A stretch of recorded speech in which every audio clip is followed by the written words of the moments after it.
Yes, 1996 marks the beginning of a new era. The dysfunctional member of the alcoholic family is exhibit. Before we dive into 1996, let's take a moment. We've reached the midpoint of the 90s, a decade that's been nothing short of revolutionary. Think about it. Let's put this into perspective.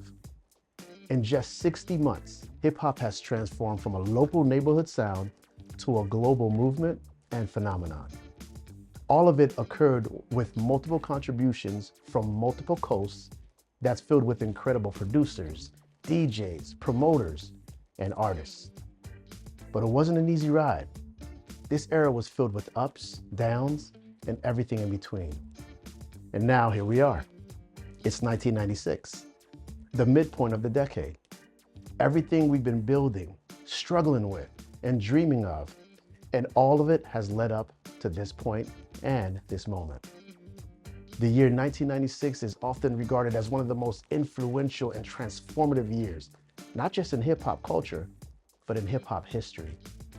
It was a time of triumph, tragedy, and transition, with the genre reaching new creative heights, with grappling with intense rivalries and societal changes. This year isn't just about another step forward. It's about a shift in power and creativity, responsibility, and most of all, independence. The stakes have never been higher, but the potential was timeless. So buckle up, because as we step into 1996, we're not just continuing the story, we're rewriting it. Let's set the scene. As the clock struck midnight and we stepped deeper into the 90s, 1996 wasn't just a year, it was a turning point. America was wrestling with itself, standing at the crossroad of change and chaos. Bill Clinton was campaigning for re-election, promising a bridge to the 21st century. Globally, the world was shifting too. South Africa was experiencing its second year of Nelson Mandela's presidency. The Olympic Games brought the world to Atlanta, Georgia, showcasing Black excellence both on and off the field. We also watched as the Fresh Prince of Bel-Air decided to step out of that role and go on to dominate the box office with Independence Day. At home, we were introduced to the debut of Moesha, starring actress and Grammy-winning artist Brandy. The Steve Harvey Show and Kenan and Kel, these weren't just shows. They were moments reflecting the aspirations, struggles, and humor of hip-hop and urban families. In sports, the Chicago Bulls reclaimed their dynasty as they went on to win the NBA championship over the Seattle Supersonics, now known as the Oklahoma City Thunder, in a 6-game battle. Over in the NFL, the Dallas Cowboys, led by Troy Aikman, Michael Irvin, and Emmitt Smith, claimed victory in Super Bowl 30 against the Pittsburgh Steelers. But in the streets, theaters echoed with stories we couldn't stop talking about. You see 4 incredible women grace the big screen with the release of Set It Off. The film became an instant classic, having never to be duplicated, as it is truly one of a kind. Don't Be a Menace to South Central While Drinking Your Juice in the Hood became an undeniable and unbelievable hilarious film that's full of laughter and classic moments. Another notch and accomplishment by the incredible Wayans family. Meanwhile, Martin Lawrence had us at the edge of our seats with anticipation and laughter, with a thin line between love and hate.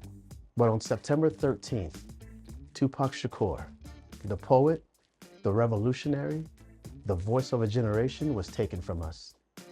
His death wasn't just a tragedy. It was a seismic jolt to the culture. His lyrics, prophetic, haunting, and echoed louder than ever. You see, to us, Tupac wasn't just an artist. He was an activist, a visionary, but most importantly, a mirror to the pain and pride of our culture. Having delivered his final masterpiece, All Eyez on Me, a double-disc opus that was as bold as it was loved. Tracks like California Love became a West Coast treasure, a parting gift, deeming it one of the most creative, catchy, and influential party anthems of all time. And you don't need to be from the West to enjoy it. But beneath the beats, Pac was laying his heart bare. And then just months later, his life was cut short. Machiavelli the Don Killuminati was released posthumously, a haunting prophecy from a man who gave us his all. His murder forced us to confront the violence within the culture, the very tension that had fueled the East Coast and West Coast rivalry. This wasn't just the loss of a legend, it was the end of an era. But hip-hop didn't stop. It couldn't. Because from the ashes of that magnetic and tremendous loss rose voices that redefined the game. You see, on June 25th, enters Jay-Z with his debut, Reasonable Doubt. Jay didn't just rap, he painted pictures, crafted stories, and laid the blueprint for turning hustle into empire. Presidents to represent me. I'm out for presidents to represent me. I'm out for presidents to represent me. I'm out for every presidents to represent me. Well, I was spit that wonder rhymer shit. Me and my conglomerate shall remain anonymous. Caught up in the finest shit. Tracks like Dead Presidents 2 and Can't Knock the Hustle weren't just songs, they were street symphonies. It wasn't about instant fame, it was about building a legacy. Jay-Z, Dame Dash, and Kareem Biggs Burke, who all formed Rockefeller Records, showed us that sometimes you just gotta do it yourself, and that the grind doesn't stop, and neither do your dreams. Additional proof to that truth would be the hip-hop trio, the Fugees. Because as I stated, 1996 wasn't just about the hustle, it was about the score. On February 13th, the Fugees broke barriers, blending hip-hop with soul, reggae, and R&B, turning them into a sound that became a global phenomenon. Ready or not, here I come, you can't hide. Gonna find you and make you want me. Now that I escape, sleep, walk awake. Those who can relate know the world ain't cake. Jail bars ain't golden gates. Those who fake, they break. When they meet their with songs like Killing Me Softly and Ready or Not, they demanded a global audience. Miss Lauryn Hill, Wyclef Jean, and Pras, they weren't just artists, they were visionaries. The Fugees showed the world that hip-hop wasn't limited by borders or genre, it was limitless. And they proved one thing for sure, hip-hop wasn't just for us, it was for everyone. This was the year when the women took the mic. Lil' Kim dropped her debut classic, Hardcore, flaunting both confidence and sexuality in a way we just never seen before in this genre.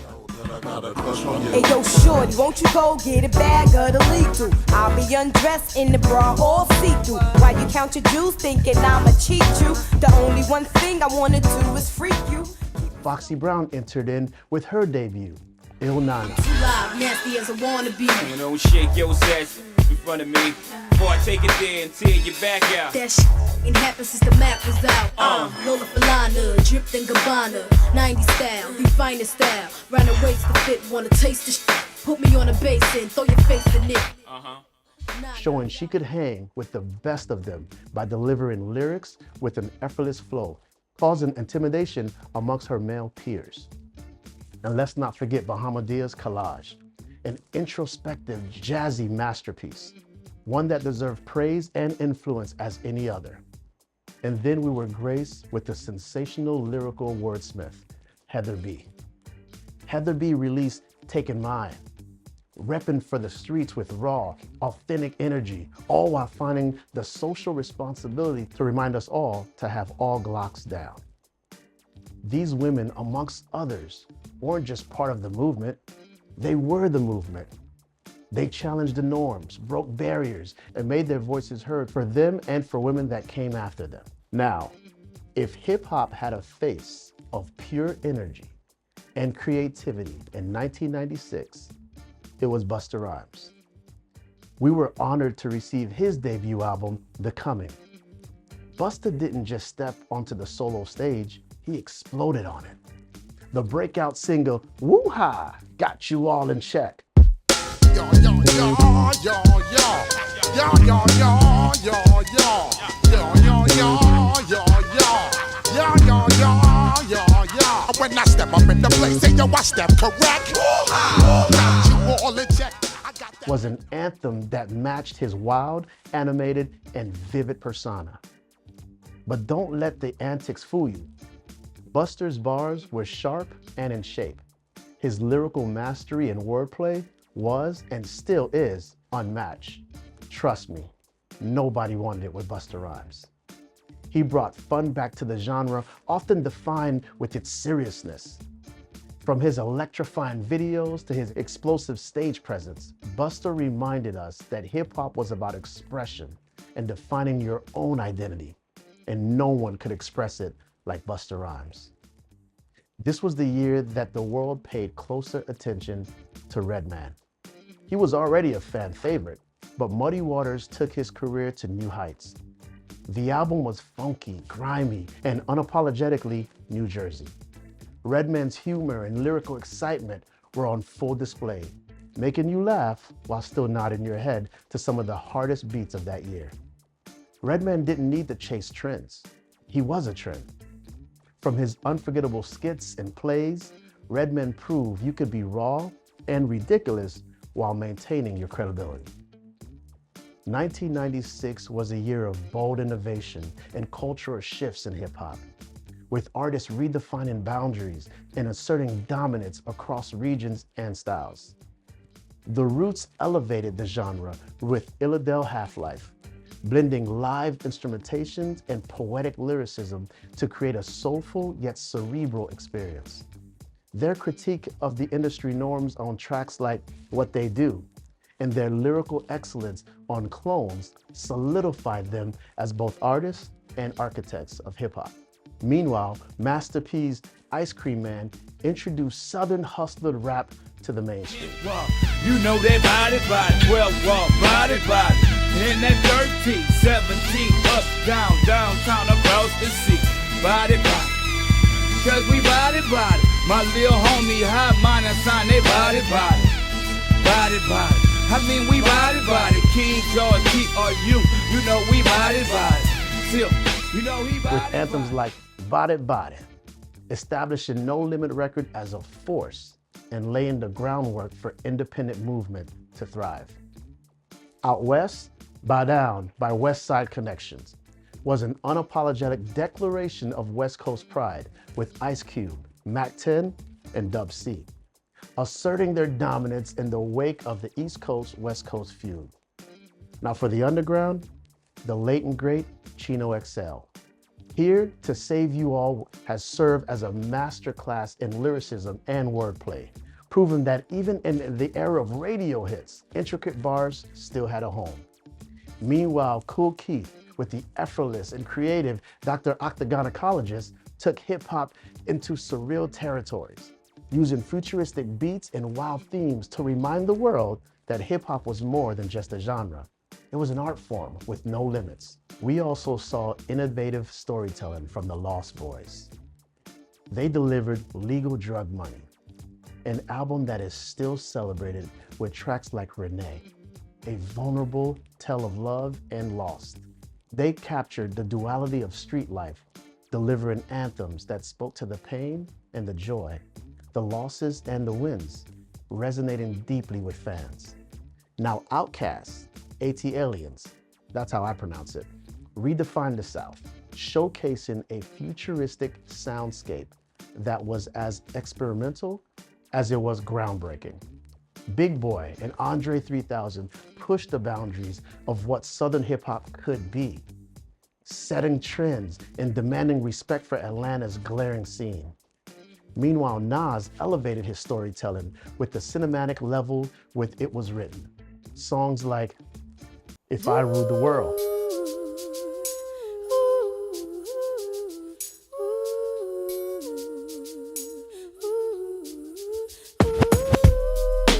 Life, I wonder, will it take me under? it showed a more polished, flashier style, proving that Nas could evolve his artistry without losing the sharp lyricism that made him a legend. From Crossroads by Bone Thugs and Harmony to Fuji La, it was a year like no other. And for the most of us, this was the year that we heard a young Harlem World legend for the first time by the name of Mace in 112's Only You remix. Mace be the one that'll take you home. Even though I'm not the one that gave you the stones on your days alone, I can make you moan. Everybody know I got more bounce than the ounce. Bad boy, get more money than you can count. Why I'm buying things you can't even pronounce. I do it to you cat for a large amount. And when the beef come, you know where to be found. Why I be around till the winner is announced. Here you go, girl, with that. Together, these projects highlighted an incredible diversity within hip-hop in 1996. A year where artists from every corner of the map pushed boundaries, told their truths, and left an undisputed mark on the culture. If I can describe it in my own words, I would say that this was the moment and the year when hip-hop grew up, when it stood tall against loss, embraced evolution, and dared to dream bigger. It was the year we grieved, we celebrated, and we evolved. It was the year that changed everything. So, to the artists who poured their souls into 1996, we thank you for the sacrifices you made, the truths you spoke, the love you gave, and especially the soundtracks you created for our lives. We see you and will never forget. You didn't just give us music, you gave us pieces of ourselves, and you gave us pieces of yourselves, unfiltered and unapologetic. And for that, we thank you. Now, as hard as this year was, I would like to introduce to you my top 3 singles from 1996 that made me feel good. Yeah. This goes out to all the families that went through the struggle. Yeah. From the heart. It was all from the heart. Everything was real.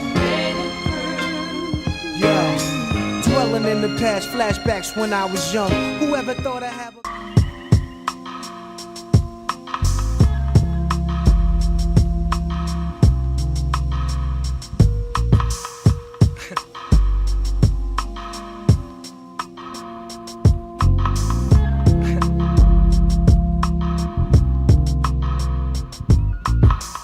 for the money, yes sir, 2 for the show. A couple of years ago on Headland and the Low. What's the starter? Something good. When me and drove the martyr through the hood. So, my number 1 hip-hop single for the year 1996 that made me feel good is LL Cool J's Loungin' Remix.